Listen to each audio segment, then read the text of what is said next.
નમસ્કાર, આપ જોઈ રહ્યા છો ન્યૂઝ રૂમ ને આપની સાથે હું છું પ્રદીપ। સમાચારોની શરૂઆતમાં મહત્વપૂર્ણ સમાચાર સીઆર પાટીલને લઈને સામે આવી રહ્યા છે।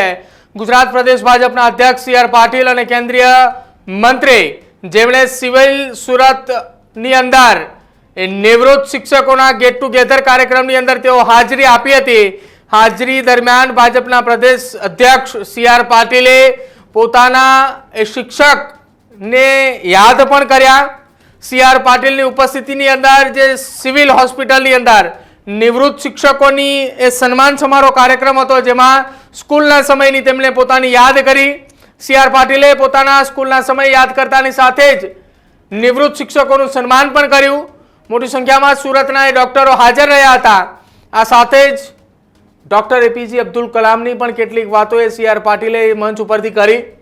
સાથે જ તેમણે પણ કહ્યું કે હું મારા શિક્ષકોને આજે યાદ કરી રહ્યો છું, જેમણે મને ભણાવ્યો હતો, જેમણે મને ગણાવ્યો, તમામને તેમણે યાદ કર્યા। યાદ કરતાની સાથે જ તેમણે એ શિક્ષકોનો પણ આભાર માન્યો। એ તમામ શિક્ષકોનો આભાર માન્યો કે જેમણે એ બાળકોને ભણાવ્યા અને આજે એ તમામ એ બાળકોએ પોતાના એ શિક્ષકોનું નામ રોશન કરી રહ્યા છે। જો કે સુરતની અંદર જે કાર્યક્રમ રાખવામાં આવ્યો હતો એ ન માત્ર શિક્ષકો પરંતુ સુરતના એ સિવિલ હોસ્પિટલની અંદર જે પ્રોફેસરો ભણાવી રહ્યા છે એ પ્રોફેસરોના પણ જો હયાત કોઈ શિક્ષક હોય તો તેમનું પણ સન્માન એ કરવામાં આવ્યું હતું। અને આ કાર્યક્રમ દરમિયાન ગુજરાત ભાજપના પ્રદેશ પ્રમુખ અને કેન્દ્રીય મંત્રી સીઆર પાટીલ ઉપસ્થિત હતા, જેમણે પોતાના એ સ્કૂલના સમયની પણ યાદો કેટલીક વાગોળી હતી અને દરમિયાન ડોક્ટર એપીજે અબ્દુલ કલામને પણ તેમણે યાદ કર્યા હતા। શું કઈ એ ઘટના બની અને શું કહ્યું સીઆર પાટીલે, સાંભળો એ પણ। ડોક્ટરોએ કરેલી આ સેવાની કદર કરવા માટે એમના સન્માનનો કાર્યક્રમનું આયોજન કર્યું।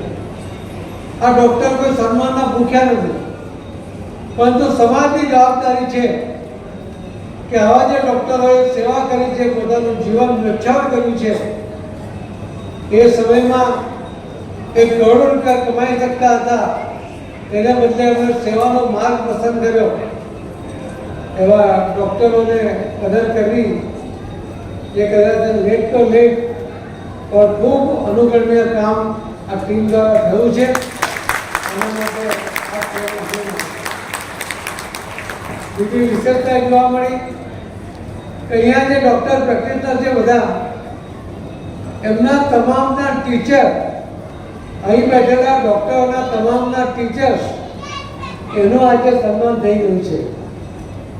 હું તો અબ્દુલ કલામ સાહેબની એક વાત યાદ કરીશ કે એમના ટીચર્સ એક એમના સન્માનના કાર્યક્રમમાં એમણે વાત કરી હતી।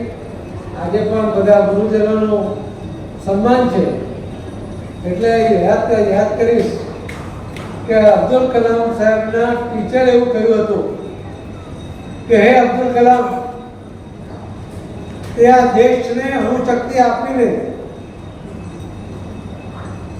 જે પ્રધાન તે કર્યું છે એના માટે આ દેશ તારો ઋણી રહેશે, પણ શિક્ષક તરીકે તે મારું જીવન સાર્થક કર્યું, એટલા માટે હું તારું ઋણી રહીશ।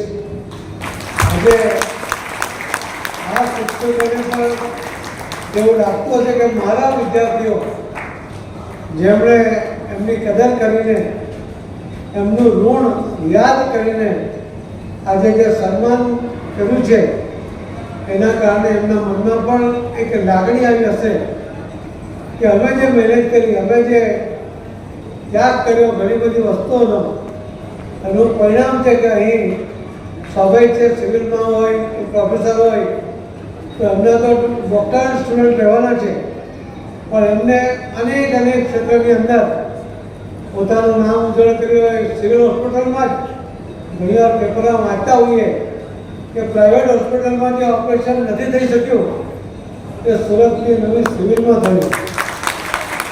આ પ્રકારની સ્થિતિઓ કે આ જે ડૉક્ટરોએ આટલા વર્ષ સુધી જે મહેનત કરી છે એના કારણે આ શક્ય બન્યું છે, એના માટે પણ આ સૌ સિનિયર ડૉક્ટરોનો આભાર માનું છું।